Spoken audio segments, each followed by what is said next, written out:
Es una ruptura. Entonces, es como para enamorar. O sea, es igual de canon más que la ruptura.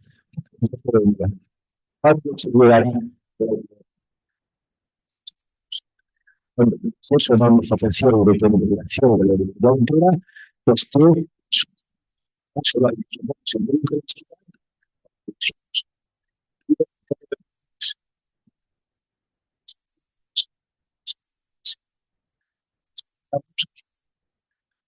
todavía la gloriosa de nuestro Jesucristo, no nos olvidemos, la gloriosa de Jesucristo.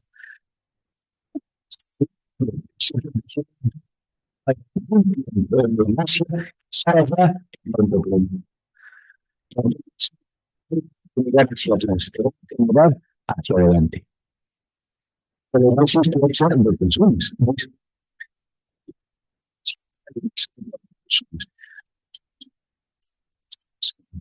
No soportando por favor.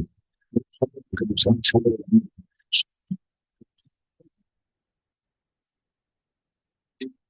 No podemos tener nosotros.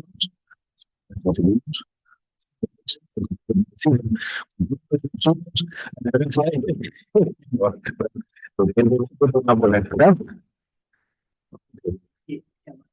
Se amontona. La punta, si la esperanza en el cuerpo. Se lo cuerpo, lanzando mucho todo. Avanzando sobre un ejemplo. Sabemos que por la vida, por ejemplo, está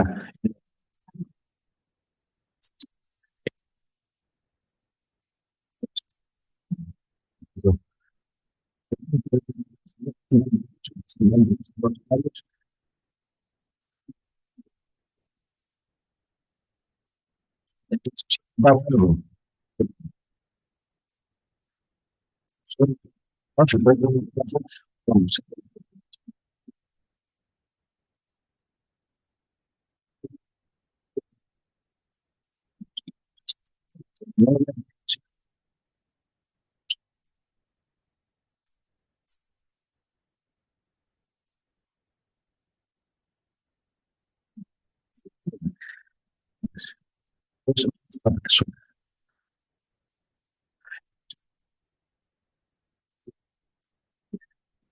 La persona que realmente sabemos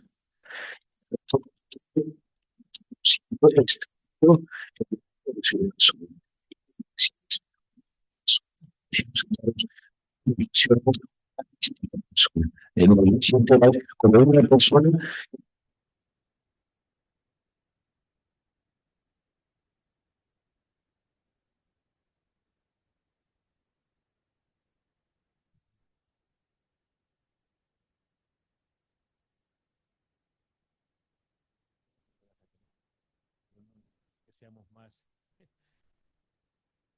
que no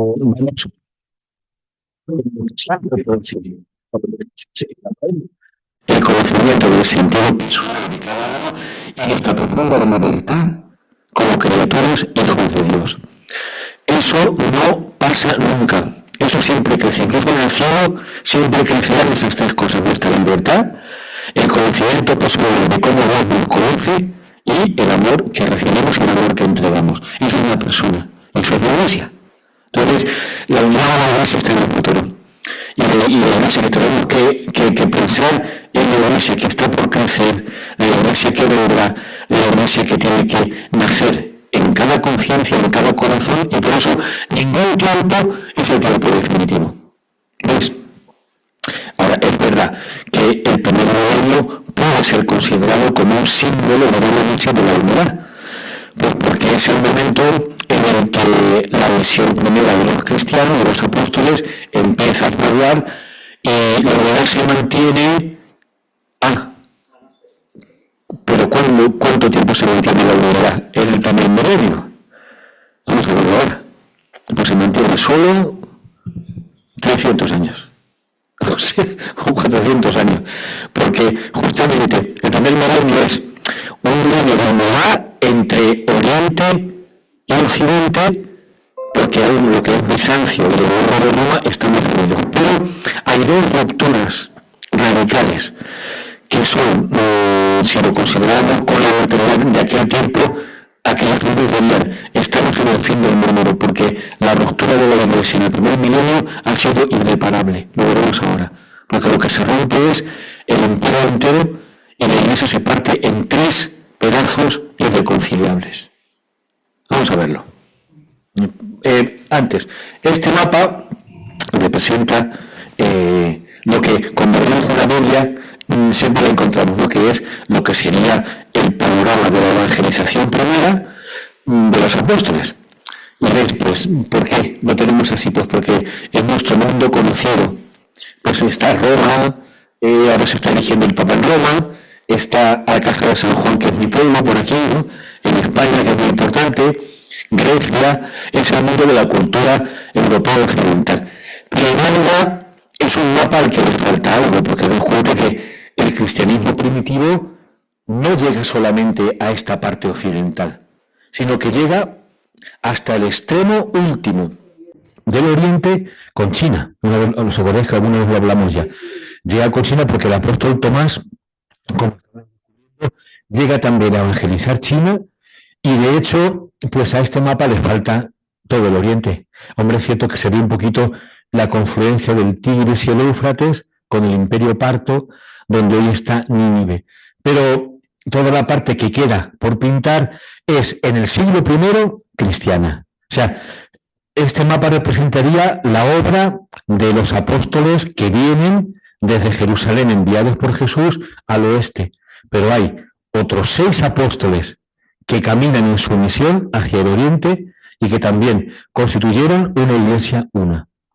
¿Por qué toda esa parte no la conocemos? ¿Por qué, que es la obra del primer milenio? ¿Por qué no tenemos en la mente que hay un cristianismo enorme que va desde Jerusalén hasta China? Por muchos factores. Fijaos, el primero, porque desde el principio lo que realmente está dividido en el mundo son los dos imperios. El imperio occidental, que luego se va a partir también, porque va a tener 2 centros, el centro de Constantinopla de Roma. Pero desde el principio hay una guerra sin cuartel desde el año 70 con Israel y con todo lo que significa mundo judío. Y como el mundo judío llega por las ciudades y por el comercio a todo el mundo de Asia, resulta que el imperio occidental tiende a olvidar a los enemigos. Pero cuando hay una guerra, el vencedor se llama damnatio memoriae del vencido, es decir, es como si el vencido no hubiera existido. Se tiende a destruir todo lo que ha sido del vencido hasta el punto de que los hemos olvidado. Claro, fijaos, la situación es tremenda porque hay una guerra realmente sucedida entre el mundo oriental y el mundo occidental. Y luego después de todo este mundo occidental tenemos testimonios porque es nuestro mundo y enseguida vino un emperador cristiano. En el siglo IV, todo este mundo occidental, la unidad de la Iglesia también va a depender, y su división, de que hay un centro de unidad política que va a ser Bizancio o Roma. ¿Veis? Y es el que hace que el cristianismo sea una religión oficial. Pero en ese mundo que es el mundo persa, la India, lo que hoy es Irán, Irak, Siria, durante 2000 años no ha habido ningún emperador constantino. Es decir, nunca el cristianismo ha sido religión oficial. Con lo cual, todo lo que se ha construido, los monumentos que tenemos hoy, los manuscritos, pues son muy poquitos porque destrozados completamente o se los ha llevado el viento o han sido quemados inmediatamente y olvidados, han caído en el olvido, ¿veis? Totalmente. Tercer factor por el que ese mundo no lo conocemos es porque enseguida vino el Islam, ¿ves? Esto es justo en la mitad, ya para arriba del primer milenio, fijaos, es verdad, primer milenio de la unidad, pero viene el Islam y parte absolutamente todo el mundo conocido. Y cuando vino el Islam se sobrepuso sobre el cristianismo, de manera que poco a poco también se fue borrando la memoria cristiana. Y por ejemplo, ¿quién tiene en la mente que en el siglo XV un tal Tamerlán, que es uno de los Gengis Khan de entonces, ¿no? Asesinó a 30 millones de cristianos? Pero 30 millones es mucho en aquella época. O sea, barrió desde Mongolia todo el cristianismo oriental. Y las crónicas cuentan cómo por los caminos y las carreteras estaban sembradas de cráneos de los cristianos 30 millones. No, o sea, parece que no es nuestra historia. Y no, ¿por qué? Porque hemos olvidado toda la aventura de ese mundo oriental, que sin embargo es también un mundo cristiano. ¿Ves?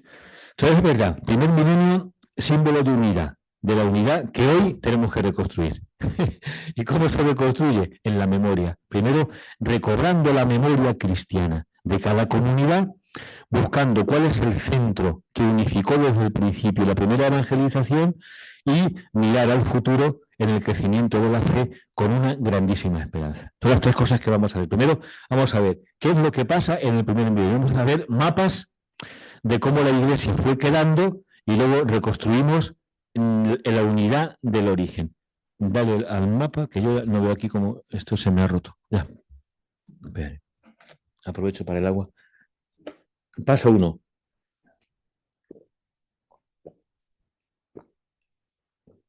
Ahí nos pide pin de desbloqueo. ¿Es tuyo eso? No, es de Cristo. No, pero es igual. Así, eso es. Mirad. Para la Iglesia primitiva, todo el tiempo de esta misión cristiana, desde la resurrección de Jesús, Pentecostés, hasta la última venida de Jesús, es el tiempo intermedio. Y para ellos tiene 3 etapas. Ya en los evangelios aparece mucho esta división de la historia. Y no es primer milenio, segundo y tercero, sino que es primera fase de evangelización al pueblo judío. Es una primera capa, lo que pone teología del judeocristianismo. Es decir, durante el siglo I, ya en tiempos de Jesús, ¿qué es un cristiano? Es un judío que ha aceptado como Mesías a Jesús. Es inmediatamente, y además suele ser una aceptación en familias y en comunidad, porque los apóstoles, como Jesús, evangelizan en las casas. Y cuando una casa se convierte en cristiana, ya está la iglesia nacida ahí. Una casa más otra casa forma una sinagoga y hoy en Jerusalén, por ejemplo, muchas de las sinagogas que se nos presentan de la época de Jesús, en realidad son sinagogas convertidas en iglesia cristiana, aunque todavía se llamaban sinagogas. Ay, espérate que se ha ido. Ah, vale. ¿Sí? Dale fuerte. ¿Anterior? No, el anterior. Todavía. Eso es. Entonces, la primera etapa de la iglesia es que un grupo, una comunidad de judíos se convierte al cristianismo. Es decir, no es al cristianismo, acepta a Jesús como Mesías y pasa a ser ya el núcleo primero de la iglesia. ¿Quién forma ese núcleo? Nada menos que María, ¿os suena? De Nazaret, San Pedro, San Juan, todos los apóstoles. en realidad son judíos que han aceptado a Jesús como Mesías. Es lo que estamos leyendo ahora en los Hechos. Y esa etapa es una etapa fundamental, que se destruye cuando el templo de Jerusalén cae y, bueno, pasa una, y esto es cómo veían el mundo en la época de Jesús, pero la siguiente, esto es, pone abajo la expansión de la Iglesia de Oriente del siglo VI al XIV, pero en realidad es el mapa de las ciudades donde se habían expandido los judíos desde 5 siglos antes del cristianismo. Es decir, yo creo que la providencia divina es la que ha hecho la historia de la Iglesia. Y como dije que esa historia comienza ya la misma tarde del primer pecado, toda la providencia divina en la historia ha ido construyendo las vías por las que un día tendrá que transmitirse el Evangelio y un día que aún esperamos vendrá el Señor en la gloria. Entonces, el cristianismo empieza, en cuanto a su expansión, 8 siglos antes de Cristo. ¿Por qué? ¿Qué es lo que pasa? Que en Israel, una pequeña provincia en el mar cerca de... pues hay un exilio de todas las tribus, 10 tribus en el siglo VIII, 2 tribus en el siglo V. ¿Pero por qué? Porque toda esa zona del Oriente era la zona del imperio del Rey de Reyes, una confederación de reinados que se basaban en el comercio. Y cuando hubo una crisis profunda en el comercio y cada reino estaba en guerra, la forma de reactivar el comercio fue rehacer las rutas comerciales, con lo cual pusieron una comunidad judía en cada una de las ciudades por donde antiguamente había comercio. Y por eso hay comunidades judías desde China, ¿ves?, pasando por todo el mundo de la India, la ruta de la seda, la ruta de las especias. El libro, por ejemplo, de Tobías, que es muy bonito, ¿ves? Tobías, que está en el exilio, que va mandando dinero de ciudad en ciudad, pues desde la China hasta Lyon, en Lyon, en el siglo I a.C., hay monedas de China. ¿Y por qué? Porque donde hay una ciudad con capacidad de comercio, hay una comunidad judía que viven fuera de la ciudad, en un barrio aparte, que va a ser el barrio judío, y que va a constituir una red de comercio internacional que hablan una misma lengua, que es el arameo, y que van a constituir una red por la que se transmite no solo el comercio, sino también las ideas. El Evangelio también se va a transmitir así. Y de hecho, todos los apóstoles, la primera misión que tienen es acudir a una de las ciudades de la diáspora y convertir a una comunidad judía, y cuando eso sucede, el cristianismo se extiende por el universo entero. Es el milagro de Pentecostés, ¿os acordáis? ¿Qué pasa en Pentecostés? Pues que los apóstoles son un pequeño número reducido de personas que están en Jerusalén. ¿Y por qué de pronto se va a extender a todos los lugares de la tierra, no solo de Oriente, sino también de Occidente? Porque a Israel vienen durante 5 siglos todos los judíos, por lo menos una vez al año, a visitar el templo. Y le traen riquezas, visitan a la familia, hacen comercio, ¿ves? Y cada uno vuelve a su propio lugar de origen. Entonces, los judíos hablan 2 lenguas. La lengua aramea, porque el hebreo ya no se hablaba desde hacía 5 siglos. La lengua aramea, lengua de comercio, y la lengua que cada uno trae del lugar en el que habita. Entonces, en Pentecostés están escuchando a los apóstoles judíos que entienden perfectamente el arameo, porque son judíos, pero cada uno tiene una lengua de destinación. Porque algunos judíos irán a China, otros a la India, otros a Irak, otros a Nínive, otros a España, otros a Grecia. ¿Ves? Pues cada lengua es una lengua de destinación. ¿Y en qué consiste el milagro de Pentecostés? En que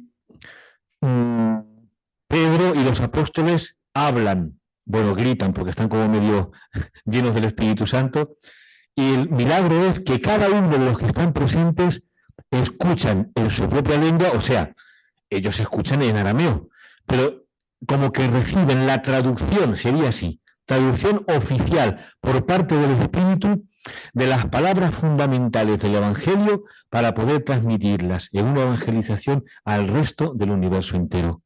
¿Veis? ¿Por qué? Porque no hay nada más difícil que la traducción. El arameo es una lengua muy fina, muy bien hecha. La resurrección, pues es una palabra preciosa que se dice kam, cum, que es levantarse, ¿a que no lo sabíais? Resucitar, pero es cum, levántate. Y talita cum, levántate, talita cum. O por ejemplo, cuando Jesús le dice a un enfermo, le dice, laj emarna cum, con un gesto. ¿Qué le está diciendo? Laj emarna cum. A ver si adivináis. Skul gansa bezel lebaitach. Laj emarna cum. Skul gansa bezel lebaitach. Coge tu camilla y vete a tu casa. Cum, levántate. Y esa lengua significa resurrección. ¿Cómo traducir esa palabra al griego?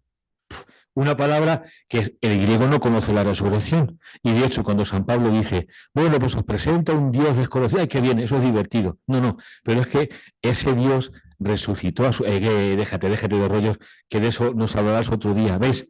¿Por qué? Porque ellos no tienen ese concepto de resurrección. Pues los que viven en Grecia, que son judíos y han aceptado a Jesús como Mesías, tienen que transmitir el lenguaje de la resurrección en la lengua griega.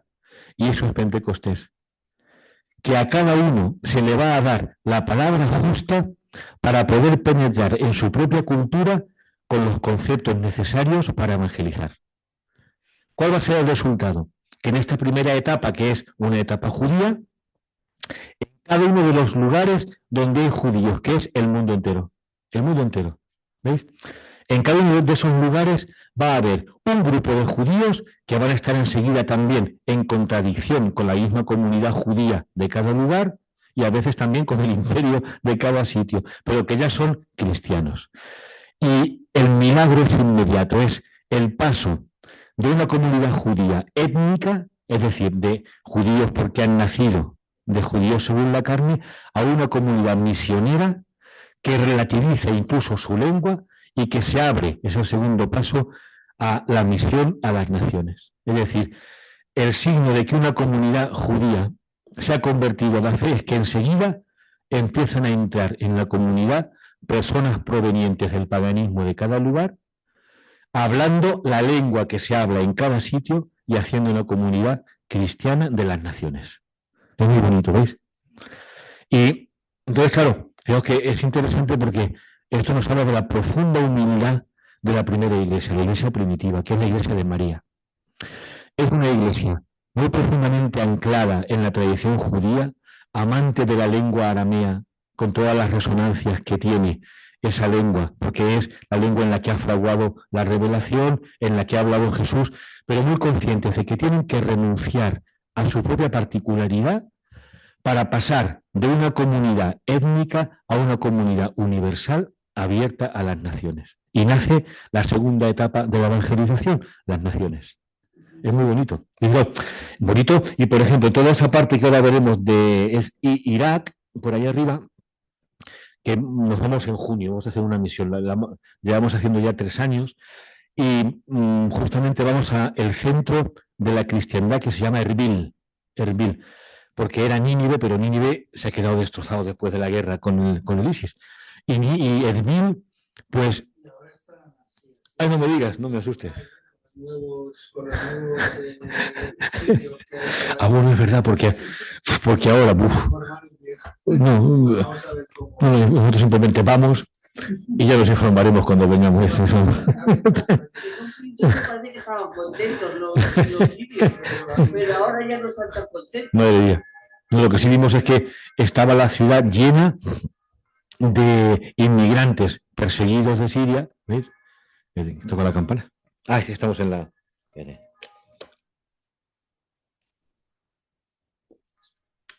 Pues fijaos, muchos de los pueblos y las aldeas de toda esa zona que son cristianos hablan arameo, o sea, hablan la lengua de Jesús y todavía celebran la Eucaristía y leen la palabra de Dios en las versiones antiguas de la época de Jesús, lengua siríaca se llama. Pero ellos son conscientes de que son una comunidad judía que se convirtió al cristianismo, ¿veis? Y lo saben porque ellos guardan continuamente las líneas genealógicas. De alguna forma son todavía una iglesia judeo-cristiana, pero en medio de las naciones, en esa etapa de la iglesia que es pues la nación. No sé, hay aquí uno, María José. Bueno, pues sí, vas a traer aquí Coca-Cola. Va a ser un montón. Entonces, ¿entendéis esto? El concepto. Primera etapa. El cristianismo es una comunidad judía que acepta a Jesús como Mesías. Inmediatamente esa comunidad se convierte en misionera y desde ese foco nace una comunidad cristiana en la región y en la zona en la que esa comunidad judía vive, que suelen ser comunidades de una larguísima historia. Por ejemplo, si el cristianismo en Nínive va a fraguar en esa zona, el cristianismo es llevado por una comunidad judía que se convierte, pero el cristianismo que va a nacer va a asumir toda la historia del mundo mesopotámico, que es Gilgamés, los Zigurat, la lengua sumeria, las ciudades antiguas. Toda la cultura de un lugar va a formar parte de una iglesia concreta y eso va a formar lo que se llama un rito litúrgico. ¿Qué es un rito litúrgico? Es un conjunto de elementos culturales, la historia de una evolución en el espíritu milenaria, porque todo esto de Gilgamés es de hace milenios y milenios. Y el cristianismo, cuando fragua allí, digamos que el cristianismo que llevan los judíos es el esposo y la cultura es la esposa. Entonces, cada iglesia es un matrimonio legítimo entre la palabra de Dios en arameo, que es el esposo, y la esposa, que es la cultura concreta que lleva toda su historia, la dote, ¿ves? Las personas que han marcado su mentalidad, su sensibilidad, su lengua, su forma de sentir. Y nace una iglesia concreta, que en ese caso va a ser la iglesia, tiene muchos nombres, asirio, babilónico, caldea. Bueno, la iglesia caldea de hoy. Los judíos forman una comunidad, por ejemplo, en Egipto.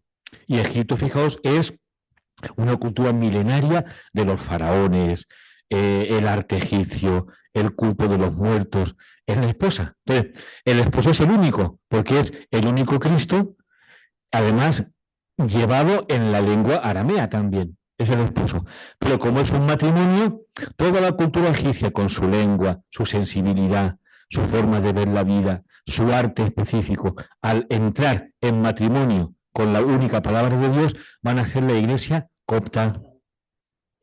La que es muy bonito, porque está en la segunda etapa, ¿veis? La primera era el mundo judío como tal. Como se convierten enseguida en misioneros, cada iglesia que van a hacer va a ser el matrimonio entre la palabra de Dios, que es el esposo, en arameo, y la cultura propia de un lugar. Y creo que así se van a explicar incluso las divisiones después de los cristianos, porque, por ejemplo, en el mundo copto, la mentalidad de los faraones tendía a unir lo divino y lo humano. El faraón era una especie de Dios encarnado.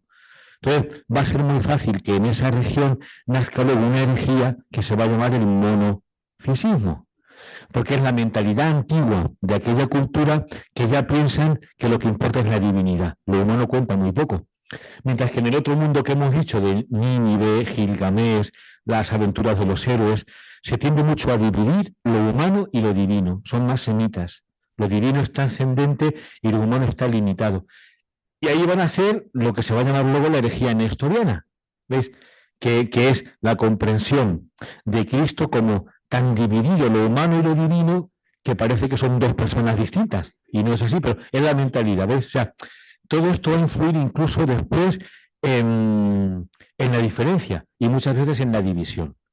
Pero también influirá en la unión, porque es lo que quiero mostrar después. Porque justamente estas diferencias son pretendidas por la providencia para que el Evangelio abarque todas las culturas y nos encaminemos a la unidad del género humano cuando el Señor venga en la gloria. Que son, no sé si son tanto divisiones, cuanto más bien diferencias necesarias para poder hacer un proceso de maduración y luego una unión profunda de los que ya se han conocido en el pasado. Por ejemplo, es Babel. ¿Qué es lo que pasa en Babel? Que a veces pensamos mal de Dios, ¿no? porque dijo, la humanidad ya está, se va a unir, hace una torre en la que todos juntos van a trabajar, por fin va a haber una unidad, va a haber un sindicato de trabajadores, un gobierno único y van a poder elevar una torre hasta el cielo con una sola lengua. Y Dios dice, no, que entonces van a ser como nosotros. Y entonces parece que Dios tiene envidia y dice, no, pues no vais a conseguir esto. Cada uno va a tener su propia lengua, no os vais a entender, la torre se va a venir abajo y cada uno os vais a dividir por un lado del mundo. Y decimos, pues es que Dios tiene envidia y no quiere que la humanidad sea una, es al revés. Dios ve el peligro de que la humanidad sea una demasiado pronto. ¿Por qué?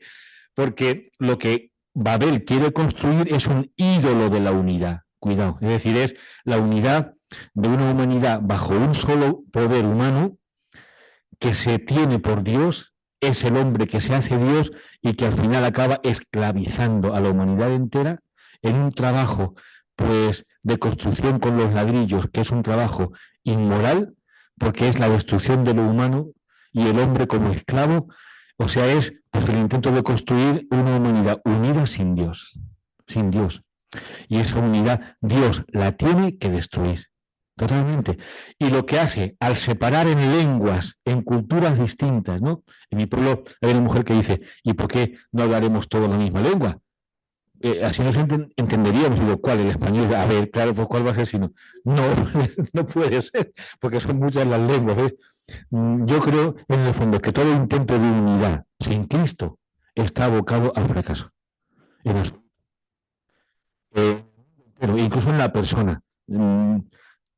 Cursillos de autoayuda para conseguir el equilibrio personal, que no, que nos destroza, que lo único que puede unir a la humanidad y a cada persona es Cristo, es el único factor de unidad.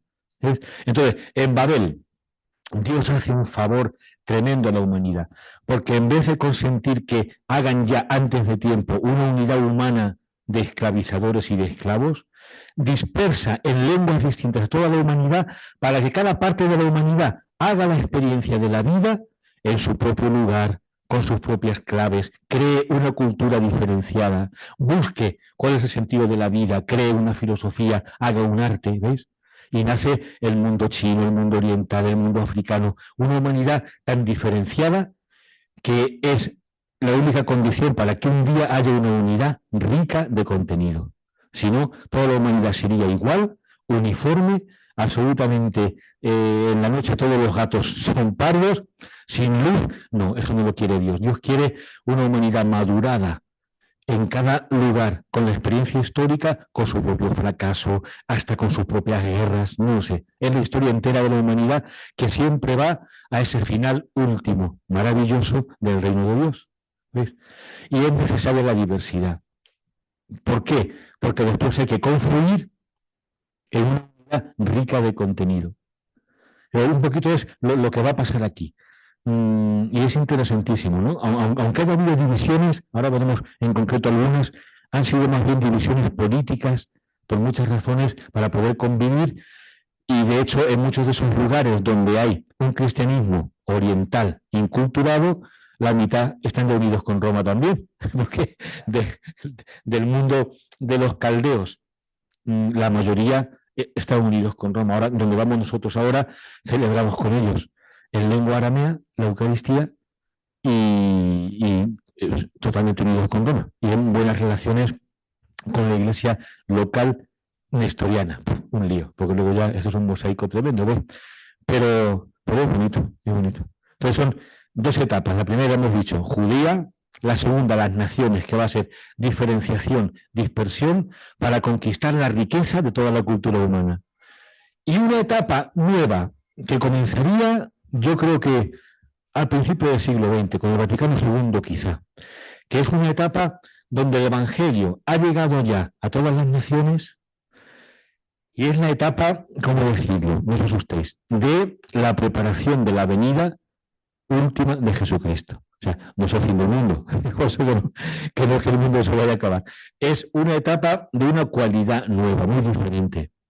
Y por eso se habla de nueva evangelización también. Es en una etapa que ya es cuando el cristianismo ha llegado, aunque sea numéricamente, a todas las naciones, comienza la etapa de la preparación progresiva de una humanidad cada vez más cristiana profundamente, empieza a dar fruto la evangelización primera y se prepara el momento en el que la humanidad entera llegará pues a esa convicción profunda de la verdad de Cristo, que será la primicia del reino de Dios. Eso lo esperamos, porque esa es la esperanza cristiana, ¿veis? La esperamos. Entonces estamos en la tercera etapa. La etapa de la unidad es esta. El ideal de la unidad es este, el momento que vivimos. Es decir, es no ideal, porque ideal parece una cosa, un modelo. No, no hay modelos, hay esperanza, hay esperanza. La esperanza de lo que se ve no es esperanza, ¿ves? La esperanza se construye porque se anhela. Y ¿Cuál es la teoría de Taylor?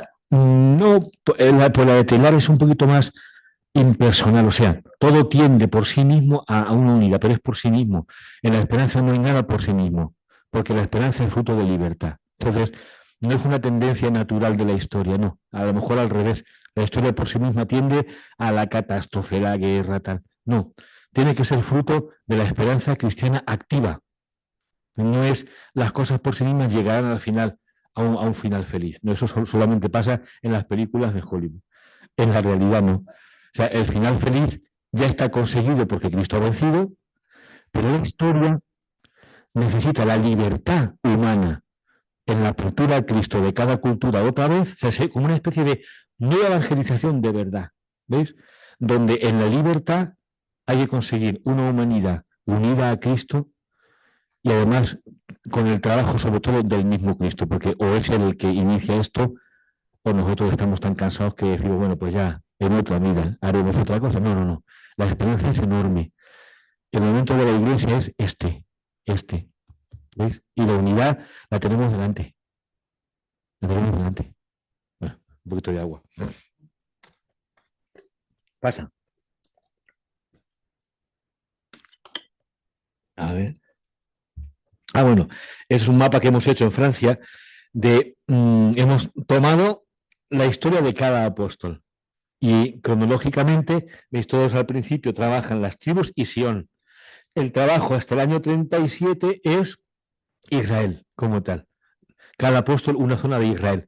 Y después, como hay 12 centros que son la cabeza de tribu en Israel. Pero pasa como en mi pueblo, cuando son las fiestas, hemos estado de fiestas este fin de semana. Viene la gente que está viviendo en Barcelona y que está viviendo en Madrid. Y ese día se juntan todos los que están por España en un mismo lugar. Y cuando yo cambié y fui párroco de esa parroquia, yo sé que al día siguiente, cuando cada uno volvió al lugar de origen, ya sabían en toda España que yo era el párroco de Villamayor de Calatrava. ¿Ves?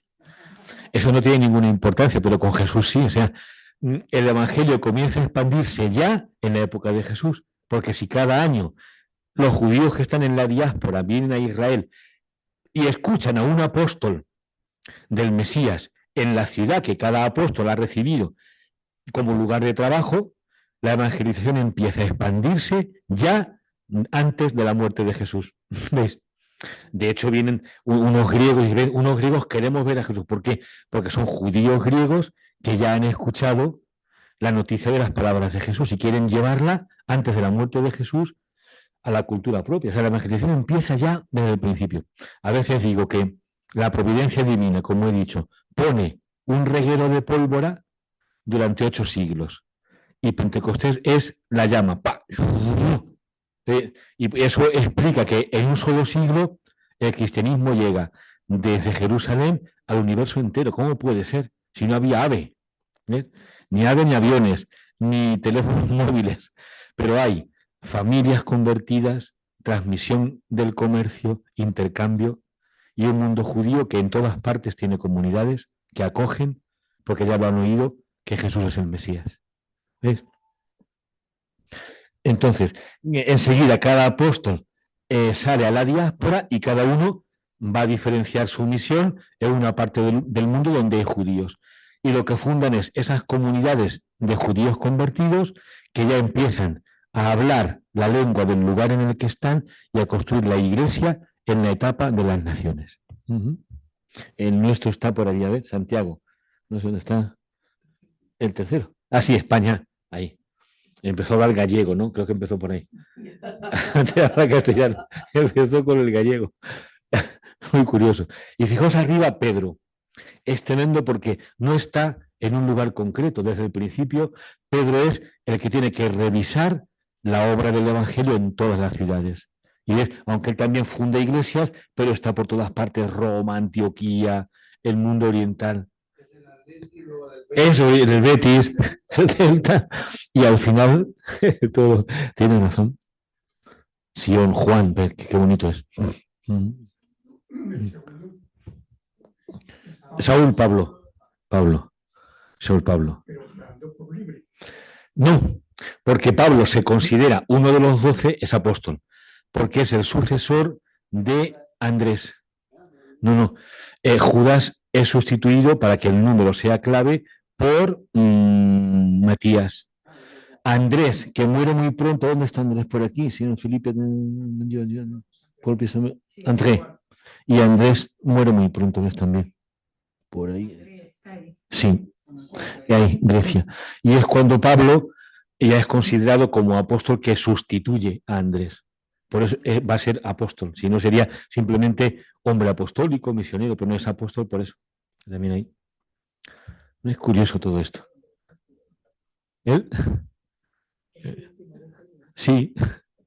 A ver, sí, un poquito, sí. A ver. Ahora vienen los mapas. Pasa. Pasa. Más o menos. Pues un esquema de dónde evangeliza cada apóstol y qué iglesias nacen después en concreto de cada lugar. Pero lo vemos mejor después. Pasa porque ya sería toda la historia. Pasa. Además está en francés. Esto. Vamos a ver un poco el mapa concreto. Cada iglesia.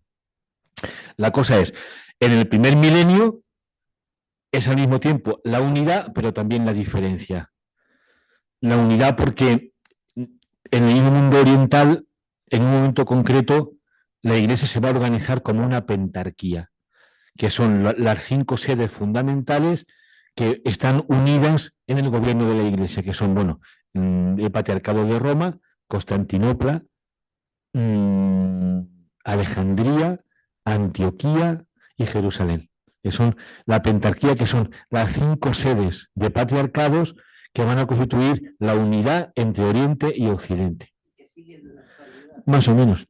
Lo que pasa es que la tragedia que veremos ahora es que 2 de esos patriarcados grandes, que son patriarcados históricos, se parten enseguida, llevando a una ruptura radical de la fe y del imperio al mismo tiempo. En el mundo bizantino, el centro es Constantinopla, para mí, y bueno, ¿qué cultura es la que se casa con el cristianismo aquí? Nada menos que la cultura griega. Fijaos, los filósofos, el arte griego antiguo, la sensibilidad humana de la convivencia entre religiones, porque eso es el mundo griego antiguo, ¿veis? La sabiduría humana. Entonces, es lógico que este cristianismo va a ser un cristianismo de gran cultura, los padres de la iglesia, los concilios ecuménicos tienen lugar aquí, y como va a ser el nuevo centro de unidad, que es Constantinopla, pues la iglesia va a estar unida en torno a Constantinopla, pero también se va a dividir cuando Constantinopla luche con los demás porque ellos quieran ser la única iglesia también. Y como tenemos el emperador, queremos que nuestro patriarca sea el jefe de la iglesia entera. Pues ya estamos rotos, ¿veis? Y eso ya comienza el primer milenio. Y como es un imperio tan fuerte, pero tan difícil de gestionar, el imperio bizantino, si alguna vez se parte el imperio bizantino, cada parte de lo que resulta va a ser una iglesia distinta. Y van a nacer 2 iglesias diferentes que rompen con Bizancio absolutamente. Vamos a ver. Bueno, ¿qué podemos decir de esta iglesia? Rito bizantino. Lengua, muchísimas. Porque el rito bizantino, como es ecuménico, pues es un rito en griego, árabe, rumano, ahora también, y católico o no católico, es otra cosa, pero como tal rito, pues es muy... ¿Cómo se dice que Jesucristo ha resucitado? En griego. Y se responde Alexos aneste. Y si yo digo, Christos vascrese,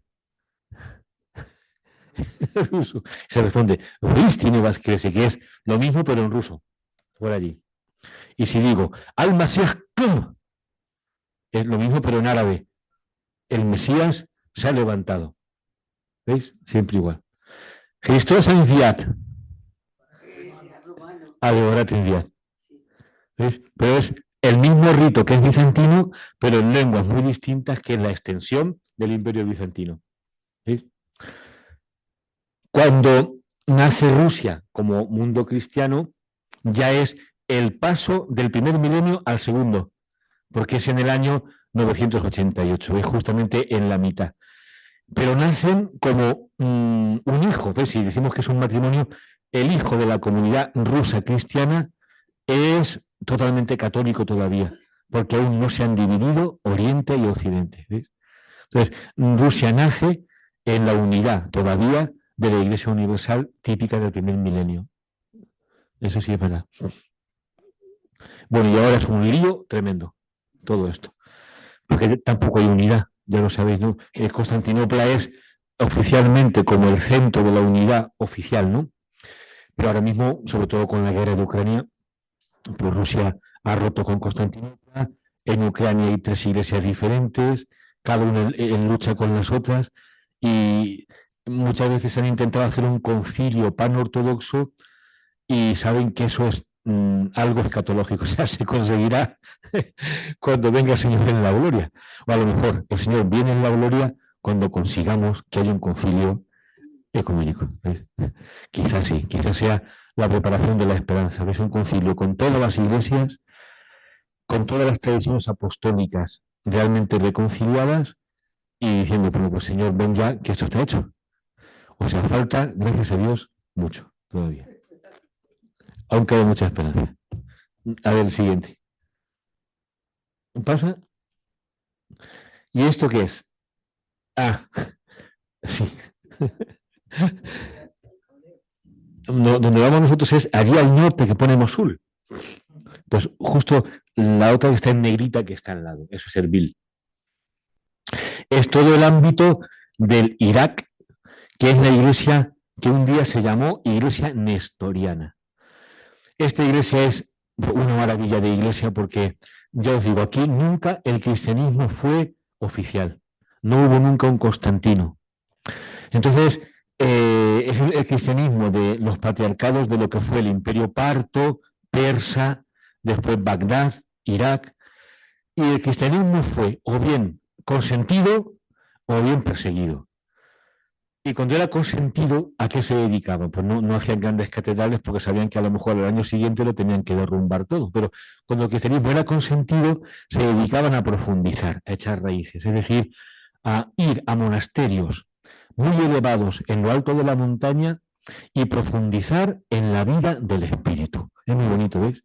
O sea, en la época en que el cristianismo, ojalá tomáramos ese ejemplo, cuando el cristianismo es consentido, es el momento para ahondar, estudiar y crecer en santidad. Y lo curioso es que los grandes santos de esta iglesia son santos eremitas. ¿Conocéis a San Charbel Magluf? San Charbel, que es el santo fundamental del Líbano, de los maronitas. Y ese santo es un santo que hace más milagros que el Padre Pío. Y es verdad, y un hombre que llega al hogar de los musulmanes, porque en todo hogar musulmán hay una fotografía de San Charbel Magluf también. Es una cosa curiosa. Y por ejemplo, todo ese valle que se llama Valle de la Kedusha, de la Santidad, en el Líbano, todavía se conservan restos de las celdas de los monjes colgadas en la montaña, y en algunos lugares por la noche brilla una cruz de luz. ¿Y de qué pasa ahí? Pues que ahí vive un eremita. Todavía. Es importante porque son presencia de hombres del espíritu, viven en soledad total, no tanto, porque luego siempre están visitados, con conversaciones, escriben, pero su vida es en soledad, en lo alto de la montaña, como signo de la presencia del espíritu. Y es curioso, el resultado de la evangelización es tremendo, porque la gente sabe que existen padres espirituales. Es decir, hay personas que gobiernan interiormente la sociedad, el mundo, y la iglesia curando el corazón y dando criterios de vida en el espíritu que son frutos auténticamente vivos de la gracia de Dios. Quizá la crisis que vivimos es que faltan estos eremitas.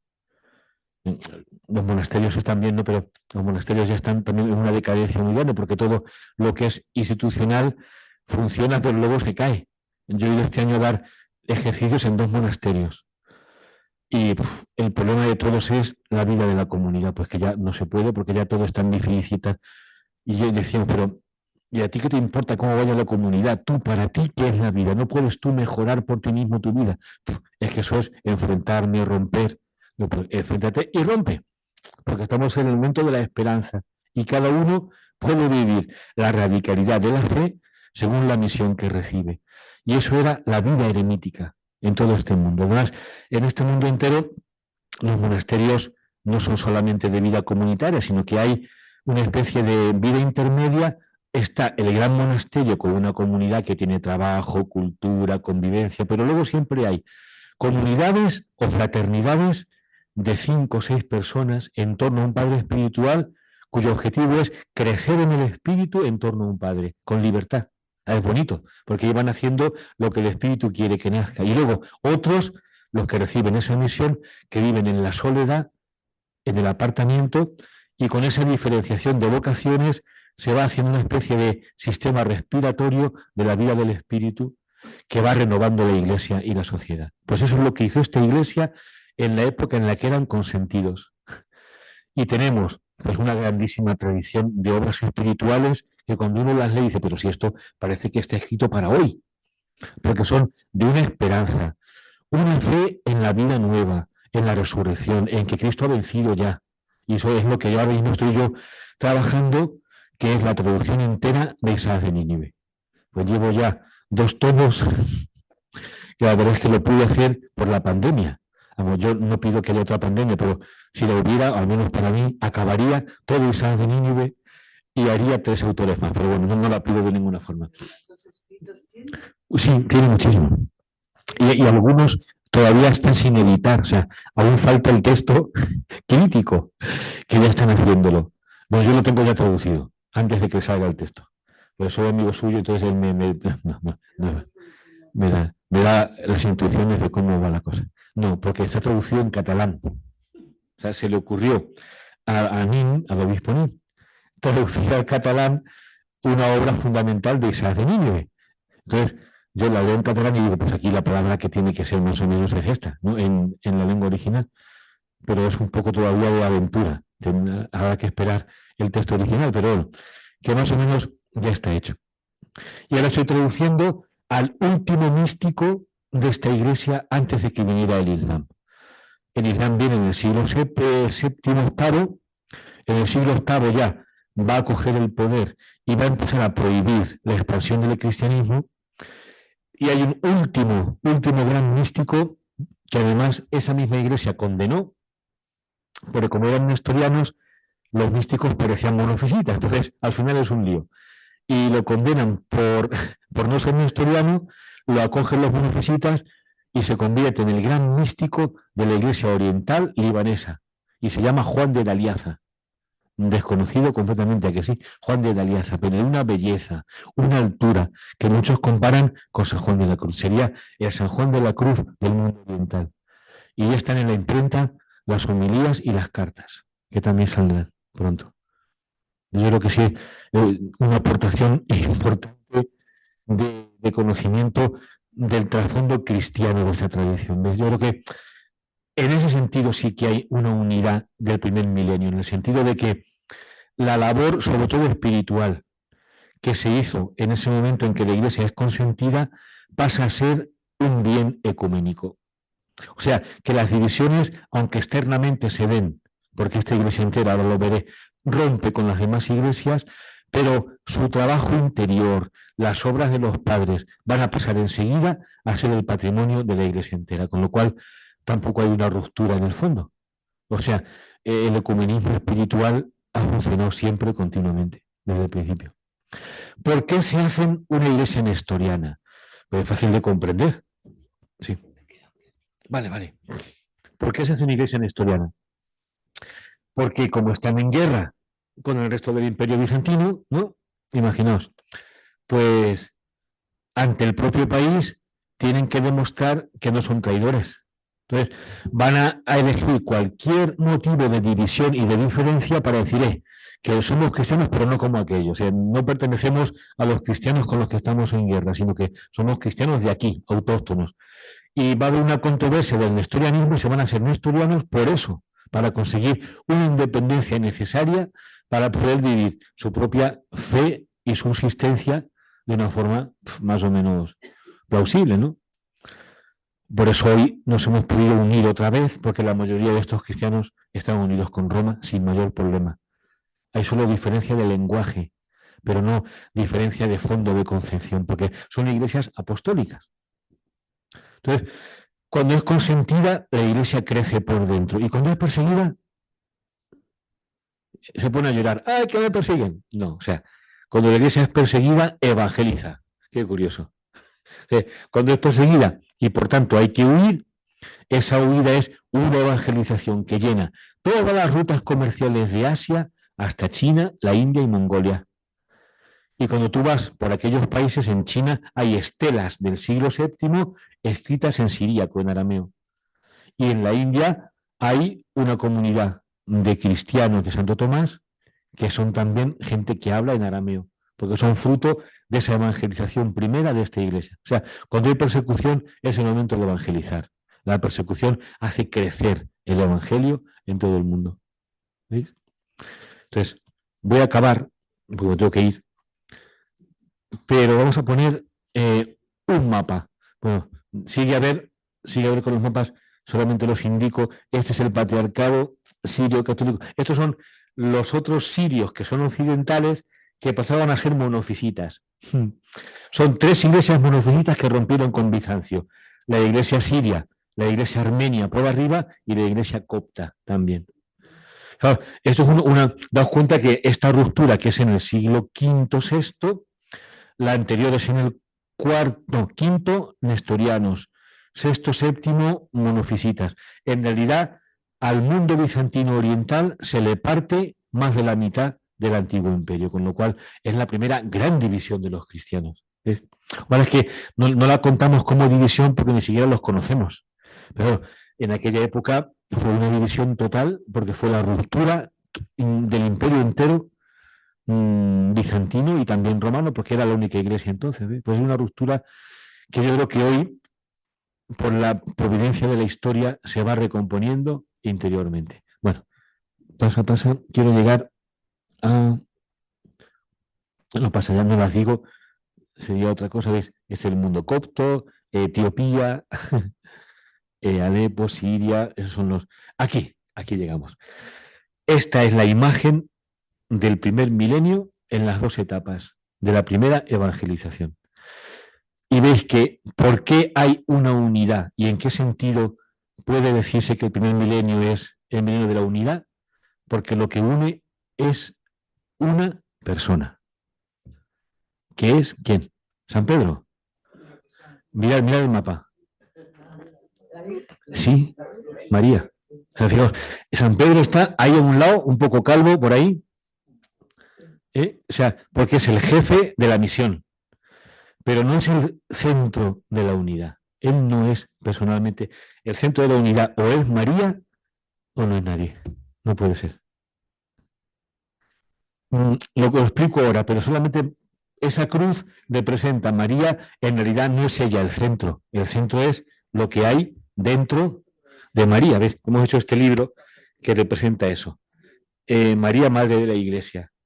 Y es María y dentro Cristo como un embrión todavía, que va naciendo. ¿Ves? Se subraya que la Iglesia siempre nace, porque Jesús siempre nace, de alguna forma. María, Madre de la Iglesia. De la Iglesia, María de la Iglesia, sí. Sí, pero luego los de Dom, en Francia, sacaron un documento buenísimo sobre eso, María, Madre de la Iglesia. Sí, porque es un descubrimiento de Pablo VI y es una cosa tremendamente importante. Vais a ver por qué. Esta cruz tiene después los 4 evangelistas al lado de María y al final subiendo en las 4 direcciones del espacio, norte, sur, este y oeste, cada uno de los apóstoles con la zona que cada uno evangelizó. Entonces, veis cómo en la cruz la primera evangelización, porque al mismo tiempo hay una unidad que siempre está viva y una diversidad de destino, porque cada apóstol se va a encontrar con una parte de la humanidad muy diferente. Mesopotamia, el norte, Grecia, el sur, África, Oceanía, todo. Entonces, aquí se ve perfectamente cómo la unidad está en el mismo origen de la fe, la diversidad es necesaria para que esa unidad sea viviente y la ruptura es una ruptura exterior de la Iglesia, pero la unidad que hay que conquistar se hace pasando por el centro, para poder ir desde Roma, que está aquí, a Tomás, que está allí, que es el representante de la Iglesia del Oriente, hay que pasar por el centro. Y si yo quiero pasar del norte, que es Juan, Tomás, Felipe, tal, al sur, donde está el mundo árabe, tengo que pasar por el centro. María es la clave de la unidad de todas las iglesias y de toda la evangelización. Hoy también. Claro, esta cruz es la cruz de todas las iglesias orientales. Yo las paso ahora y luego a ver de qué iglesias son. Pasa.